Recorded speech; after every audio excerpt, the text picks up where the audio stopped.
In one of my last videos, I upgraded this workbench, and today I'm going to start adding to the tool wall.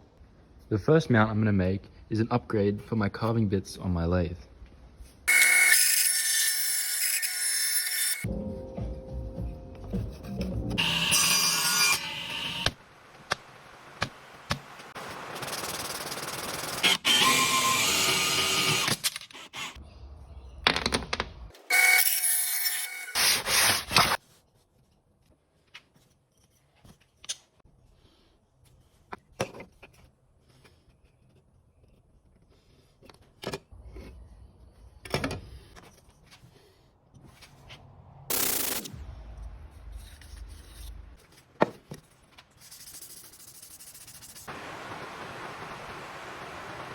And just like that, the first mount is done. Make sure to follow to stay up to date with the progress on this tool wall, and I'll see you in the next one.